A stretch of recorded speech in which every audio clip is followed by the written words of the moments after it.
Hello everyone, it's David again. Season 2 Episode 17 titled Knives of Babylon 5. Just to let you guys know, I've been getting some feedback on the Facebook groups and also a little bit on this channel. It seems that I over-explain things and that my videos are too long. So since I'm not including things like little snippets of Babylon 5 and making commentary on that, a lot of people feel like my segments are just too long.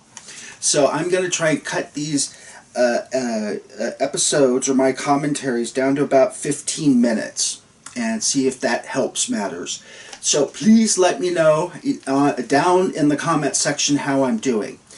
Good idea, bad idea, who cares? Okay, so we start off. Sheridan is in a batter's cage with the computer calling his hits when Michael Garibaldi walks in. Garibaldi talks about Gray Sector named the Babylon 5 Triangle. So, of course, that piques Sheridan's interest, and he wants to go investigate. We see Londo and Veer discussing Centauri opera when a figure grabs Londo from behind, a cloaked figure, and says, "How fitting you should die with a song on your lips, Malari." And then we cue to the entrance and commercial break. So, but through the progress of time, we don't have to wait for the commercial break to end. We get to know that it is in fact a very good friend of Londo's named Urza Jaddo. Urzajaddo. He's played by Carmen Argarizzano, I believe. It's an Italian name. October 27th, 1943 to February 10th, 2019. He passed away from lung cancer, sadly. Age 75, Sharon, Pennsylvania is his place of birth. He's 5'10" or 1.78 meters, and he's been in over 50 movies and 100 TV movies or episodes. So, through the wonders of IMDb, you can go look that up on your own, which is kind of what people have been pointing out to me, that a lot of what I'm regurgitating can be found on the internet. You know, they're saying you've got to do something different. You know, make it your own commentary, not other people's commentary. Plus, a lot of people are only commenting on just 1 or 2 episodes at a time, where, you know, my goal is to eventually get through every single episode and movie, with the exception of Crusade. Because I just don't have the Crusade, and I'm just not in a position to get one. I need to let everybody know, please, please, please, you know, for you know, whatever sake, if you have not bought the Babylon 5 DVDs, or you haven't seen it in a long time, please, please go ahead and do that. Because it's right now, it's a new craze with the new Babylon 5 coming out. People are snatching up the memorabilia and the old DVDs. Oh, yeah, I remember that show. I forgot. Oh, you know, I better go buy on Amazon or wherever and see if I can find it. Things are rapidly coming around very fast. So, if you have not done so, I would highly recommend you do it. Go out and get the DVDs, that is. Anyway, Londo introduces Urza to Veer as the hero of the Battle of Gorash and the second best swordsman in the Coro Prido, Coroprido, or Centauri for Proud Knives, if you remember. And he said second best swordsman. We all know the first best swordsman is supposedly Londo. Even though between the two of them, we know Urza's kicked Londo's butt every single time, except for the one time that really matters, when their life is on the line. Urza has a nickname of Skaltura, or Silent Beast, and Londo was Paso Liati, or Madman. So if you remember, they give each other fighting names. So is that kind of like, what is it, your rap name, I guess, would be, or like transgender people, when they go out on stage and stuff, they have a stage name as well as a birth name. Some of them do. Some of them have, you know, they've graduated onto just their stage name, or they, you know, will just, later on in life, they just stop. Yeah, anyway. I'm going to just drop that topic before I get myself into a lot of hot water, because a lot of trans people don't like being made fun of or think that other people are making fun of them. So I'm going to shut my mouth now. One of my favorite quotes from this episode is, "You cannot build an empire based on slaughter and deceit. Turhan knew that. I thought you did too." And this was Urza talking to Londo a little bit later in the episode. And, you know, you got to kind of agree with him. You know, look at the former Soviet Union. You know, to see that China right now, as you know, with the CCP, is having a lot of problems, lots of riots and things. You know, buildings are falling down because people are not being held to account. And if they are being held to account, they just buy off the judges and the politicians until there's virtually no legal repercussions. So they will just build literally buildings with cardboard. You'll see an entire, like, 13-story building literally just flop over like a pancake. And people would go up and pull out, you know, and would, you know, film it on their cell phone. And then they would go in and through the rubble, and you could see there was literally cardboard is what was holding up the walls. And they would go in and sell out all these buildings within, you know, on pre-sales. People hadn't seen these buildings, but they would sell out on the pre-sales. And, you know, these people would walk off with tons of money, and within a year or two, these buildings are falling down, and people are trying to live in them and saying, what the hell is going on? You know, bridges are literally collapsing. Dams are collapsing. You know, people are absolutely terrified that the Three Gorges Dam might blow itself up because just of sheer corruption, you know. And it's like one Chinese lady was saying, you know, you throw $30 billion, and she says it's like throwing meat at the wolves. And that's what China has become. Slaughter and deceit.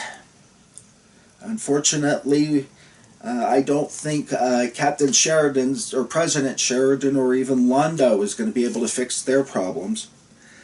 I believe it's also the first mention of Brevari. Those of you who remember, Brevari is the Centauri national drink, I guess, would be, you know, that and hot jala.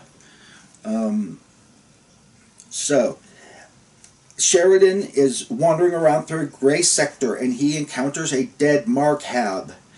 And he's trying to, you know, get Garibaldi and his connections going in and out, and he says, you know, I need help in grade 10, and all of a sudden the dead body grabs him for a second and then kind of lets go, and he slumps over dead.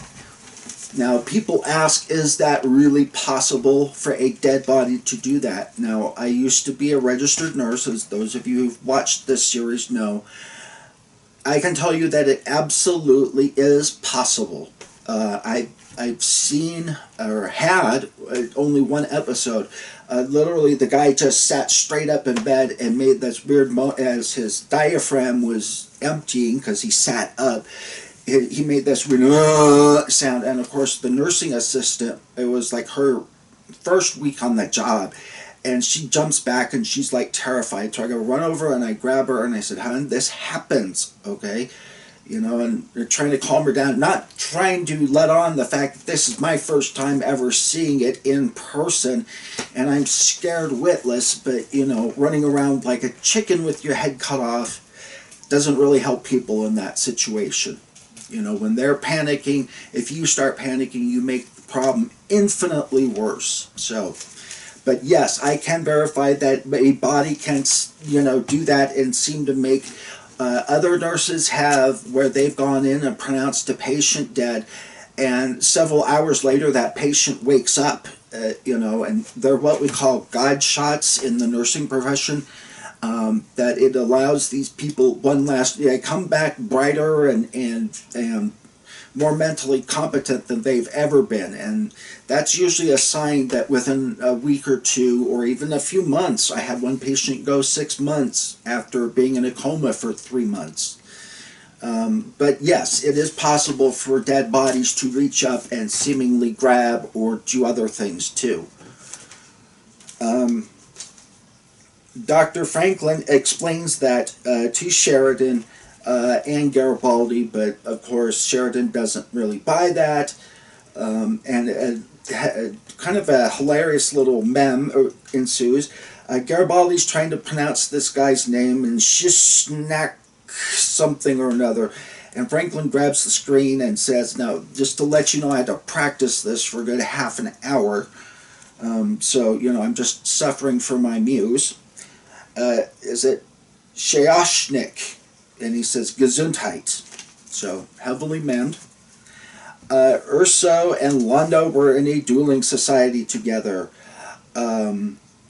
And Veer talks about, people always saying how the past was better, how the past was a golden age, how we long for the past. And he says, why make history if you fail to learn by it? And Londo says, Veer, you have what the Earthers call a negative personality. And Veer says, no, I don't. And Londo says, there, you see? So, Urza comes over, they share their breviary and say the Centauri Valtu, I guess it's like their salute or, something like that. Or their cheers, as we say in the United States. Poor Captain Sheridan ends up getting attacked by a Grylor, which is a creature native to Janus 7. And he's out there shooting out his thing. It turns out that our Captain Sheridan picked up an alien from the dead Marcab. The Marcab went through Sector 14, which is supposed to be off limits because, as we all know, that's where Babylon 4 disappeared. Well, this guy evidently thought he was going to save some time, zipped through this, sector without permission or knowledge or anything, and just docked with Babylon 5. Damn the consequences, I'm going to do it my own way. We've been getting a lot of that lately, too. In our culture. I'm not going to take the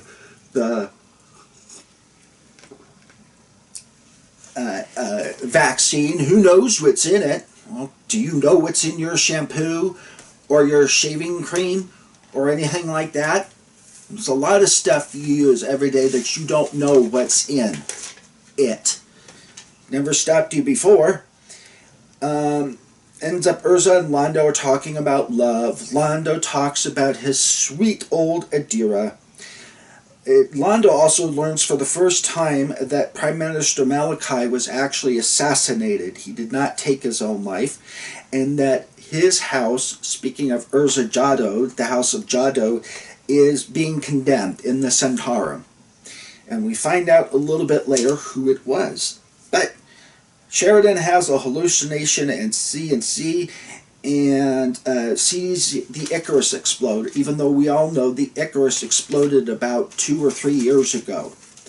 I'm a little bit unclear as to the timeline because he says 2 years ago and I thought it was 3 years. But anyway, Londo basically excoriates Lord Rifa, William Forward. He says and about basically uncondemn or undo the thing that you have against Urza Jado. Well, Rifa says, I'll try, and he hangs up the phone and says, in rare occasions I'm proud to be your attaché. Veer, be careful, such compliments may make me turn my head. After Londo calls Rifa. Basically what happens is Captain Sheridan takes his little Star Fury out, vomits up the alien in Sector 14. Garibaldi grabs a ship because after vomiting up an alien, it's usually you pass out, I guess. As we say, it's science fiction, not science fact. Garibaldi grabs him with his little hook thing and zips on back to Babylon 5. Poor Mr. Londo. Urza says, knowledge is a basic tool of politics. Mine is considerable. And Londo says, I have a destiny to fill, one which will take our people back to a golden age. So is this the Centauri version of America First? Londo is now convinced that he's destined for something, and that no matter what happens, he has to fulfill that destiny. So, or is that just something he's trying to say to comfort himself at night? Anyways, leave your thoughts down below. As always, we are this close to 100 subscribers, so please, as always, like, comment, subscribe, and share. Hope y'all have a good rest of your day.